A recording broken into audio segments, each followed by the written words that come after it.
Hey everybody, today I'm going to read The Wind in the Willows, chapter 9, Wayfarers All. So this is part 1. The water rat was restless and he did not exactly know why. To all appearances, the summer's pomp was still at fullest height, and although in the tilled acres green had given way to gold, the rowans were reddening and the woods were dashed here and there with a tawny fierceness, yet light and warmth and colour was still present in undiminished measure, clean of any chilly premonitions of the passing year. But the constant chorus of the orchards and hedges had shrunk to a casual evensong from a few yet unwearied performers. The robin was beginning to assert himself once more, and there was a feeling in the air of change and departure. The cuckoo, of course, had long been silent, but many another feathered friend, for months, a part of the familiar landscape and its small society, were missing too, and it seemed that the ranks thinned steadily day by day. Rat, ever observant of all winged movement, saw that it was taking daily a southing tendency, and even as he lay in bed at night, he thought he could make out, passing in the darkness overhead, the beat and quiver of impatient pinions, obedient to the premonitory call. Nature's grand hotel has its season, like the others. As the guests one by one pack, pay and depart, and the seats at the table d'hote shrink pitifully at each succeeding meal, as suites of rooms are closed, carpets taken up, and waiters sent away, those boarders who are staying on in pension until the next year's full reopening cannot help being somewhat affected by all these fleetings and farewells, this eager discussion of plans, routes, and fresh quarters, this daily shrinkage in the stream of commonship. One gets unsettled, depressed, and inclined to be querulous. Why this craving for change? Why not stay on quietly here, like us, and be jolly? You don't know this hotel out of the season, and what fun we have amongst ourselves. We fellows who remain and see the whole interesting year. All very true, no doubt, the others always reply. We quite envy you, and some other year perhaps, but just now we have engagements, and there's the bus at the door. Our time is up. So they depart with a smile and a nod, and we miss them and feel resentful. The rat was a self-sufficing sort of animal, rooted to the land, and whoever went, he stayed. Still, he could not help noticing what was in the air and feeling some of its influence in his bones. It was difficult to settle down to anything seriously with all this fleeting going on. Leaving the waterside, where rushes stood thick and tall in the stream that was becoming sluggish and low, he wandered countrywards, crossed a field or two of pasture already looking dusty and parched, and thrust into the great realm of wheat, yellow, wavy, and numerous, full of quiet motion and small whisperings. Here he often loved to wander through the forest of stiff, strong stalks that carried their own golden sky away over his head, a sky that was always dancing, shimmering, soft-talking, or swaying strongly to the passing wind and recovering itself with a toss and a merry laugh. Here, too, he had many small friends, a society complete in itself, leading full and busy lives, but always with a spare moment to gossip and exchange news with a visitor. Today, however, though they were civil enough, the field mice and harvest mice seemed preoccupied. Many were digging and tunnelling busily. Others gathered together in small groups, examined plans and drawings of small flats, stated to be desirable and compact, and situated conveniently near the stores. Some were hauling out dusty trunks and dress baskets. Others were already elbow deep packing their belongings, while everywhere piles and bundles of wheat, oats and barley, beech mast and nuts lay about ready for transport. "Here's old Ratty," they cried as soon as they saw him. "Come and bear a hand, Rat, and don't stand about idle." "What sort of games are you up to?" said the water rat severely. "You know it isn't time to be thinking of winter quarters yet, by a long way." "Oh yes, we know that," explained a field mouse, rather shamefacedly. "But it's always as well to be in good time, isn't it? We really must get all the furniture and baggage and stores moved out of this. before those horrid machines begin clicking round the fields. And then, the best flats get picked up so quickly nowadays, and if you're late, you have to put up with anything.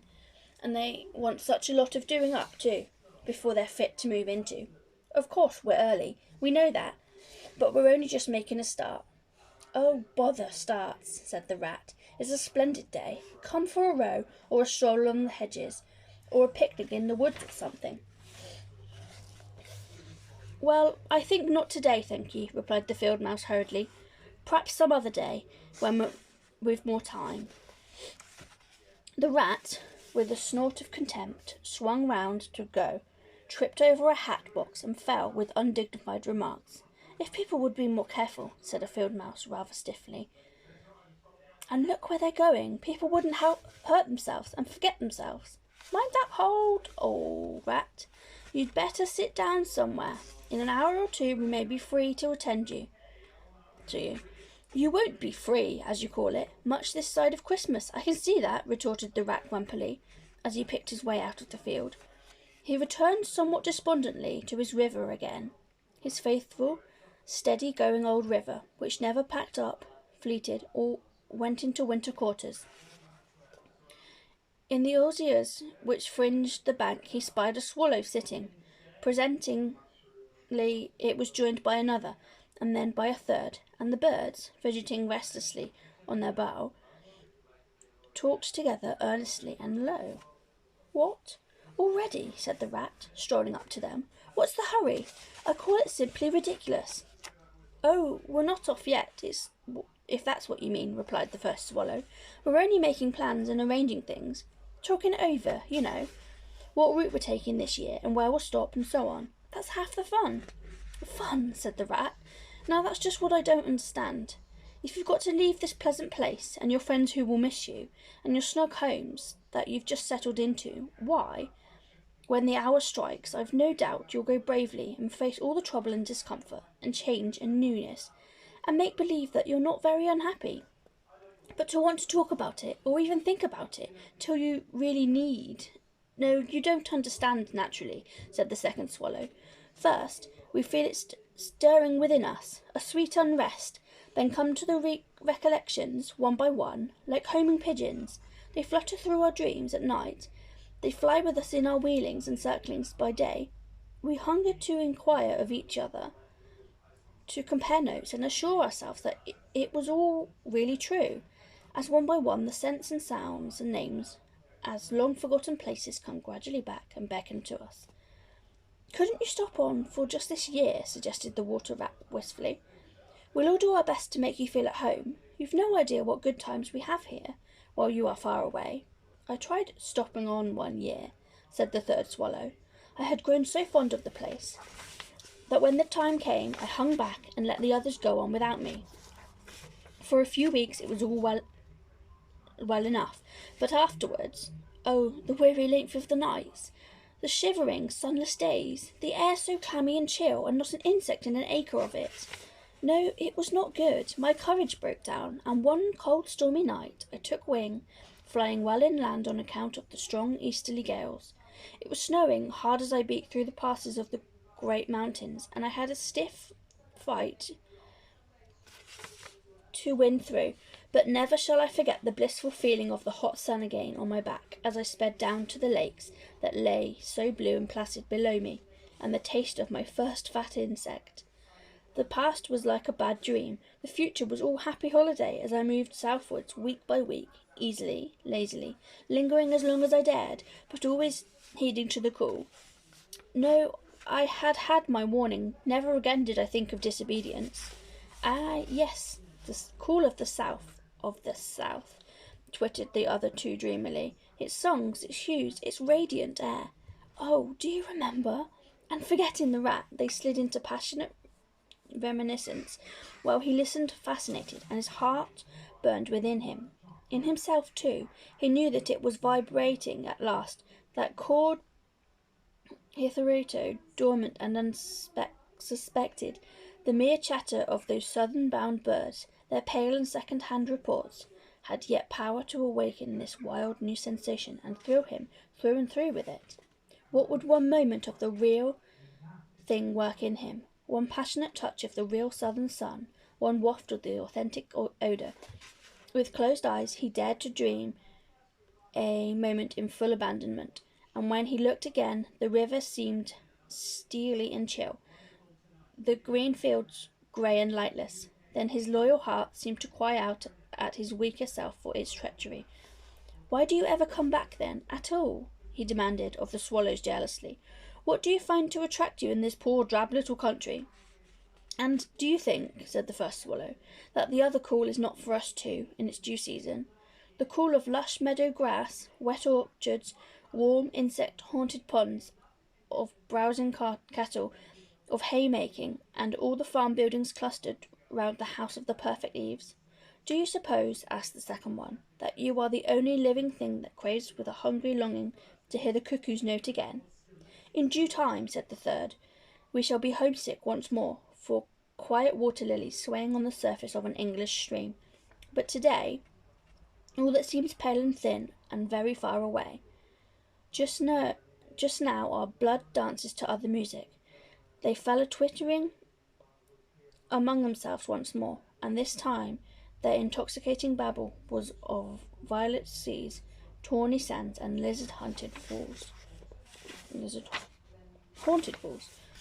Restfully the rat wandered off once more, climbed the slope that rose gently from the north bank of the river, and lay looking out towards the great ring of downs that barred his vision further southwards, his simple horizon hitherto, his mountains of the moon, his limit behind which lay nothing he had cared to see or to know. Today, to him, gazing south with a newborn need stirring in his heart, the clear sky over their long, low outline seemed to pulsate with promise. Today, the unseen was everything, the unknown the only real fact of life. On this side of the hills was now the real blank, and the other lay the crowded and coloured panorama that his inner eye was seeing so clearly. What seas lay beyond, green, leaping and crested? What sun-bathed coasts, along which the white villas glittered against the olive woods? What quiet harbours, thronged with gallant shipping bound for purple islands of wine and spice, islands set low in languorous waters? He rose and descended riverwards once more, then changed his mind and sought the side of the dusty lane. There, lying half buried in the thick, cool, under-hedged tangle that bordered it, he could muse on the metalled road and all the wondrous world that it led to, on all the wayfarers, too, that might have trodden it, and the fortune and adventurous they had gone to seek or found unseeking out there beyond. Footsteps fell on his ear, and the figure of one that walked somewhere wearily came into view, and he saw that it was Rat, a very dusty one. The wayfarer, as he reached him, saluted with a gesture of courtesy that had something foreign about it, hesitated a moment, then with a pleasant smile turned from the track and sat down by his side in the cool herbage. He seemed tired, and the rat let him rest unquestioned, understanding something of what was in his thoughts, knowing, too, the value all animals attach to times more silent companionship, when the weary muscles slacken and the mind marks time. The wayfarer was lean and keen-featured, and somewhat bowed at the shoulders. His paws were thin and long, his eyes much wrinkled at the corners, and he wore small golden earrings in his neatly set, well-shaped ears. His knitted jersey was of a faded blue, his breeches, patched and stained, were based on a blue foundation, and his small belongings that he carried were tied up in a blue cotton handkerchief. When he had rested a while, the stranger sighed, snuffed the air, and looked about him. "That was Clover, the warm whiff on the breeze," he remarked. "And those are cows we hear cropping the grass behind us, and blowing softly between mouthfuls. There is a sound of distant reapers, and yonder rises a blue line of cottage smoke against the woodland.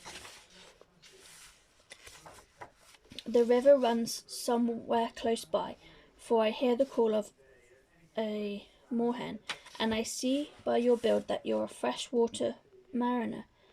Everything seems asleep, and yet going on all the time. It is a goodly life that you lead, friend. No doubt the best in the world, if only you are strong enough to lead it. Yes, it's the life, the only life to live, responded the water rat dreamily, and without his usual wholehearted conviction. I did not say exactly that, replied the stranger cautiously, but no doubt it's the best. I've tried it, and I know. And because I've just tried it, 6 months of it, and know it's the best, here I am, footsore and hungry, tramping away from it, tramping southward, following the old call, back to the old life, the life which is mine and which will not let me go. Is this, then, yet another of them? Mused the rat. And where have you just come from? He asked. He hardly dared to ask where he was bound for. He seemed to know the answer only too well. Nice little farm, replied the wayfarer briefly. Up along in that direction, he nodded northwards. Never mind about it. I had everything I could want. Everything. I had any right to expect of life, and more. And here I am. Glad to be here all the same, though. Glad to be here. So many miles farther on the road, so many hours nearer to my heart's desire. His shining eyes held fast to the horizon, and he seemed to be listening for some sound that was wanting from that inland acreage, vocal as it was with the cheerful music of pasturage and farmyard. You are not one of us, said the water rat, nor yet a farmer, nor even, I should judge, of this country. Right, replied the stranger. I'm a seafaring rat, I am, and the port I originally hail from is in Constantinople, though I'm a sort of foreigner there too, in a manner of speaking. You have heard of Constantinople, friend, a fair city and an ancient glorious one, and you may have heard too of Sigurd, king of Norway, and how he sailed thither with 60 ships, and how his men rode up those streets all canopied in their honour with purple and gold, and how the emperor and empress came down and banqueted with him on board his ship. When Sigurd returned home, many of his Northmen remained behind and entered the emperor's bodyguard. My ancestor, a Norwegian born, stayed behind too, with the ships that Sigurd gave the emperor. Seafarers we have ever been, and no wonder. As for me, the city of my birth is no more my home than any pleasant port between there and the London River.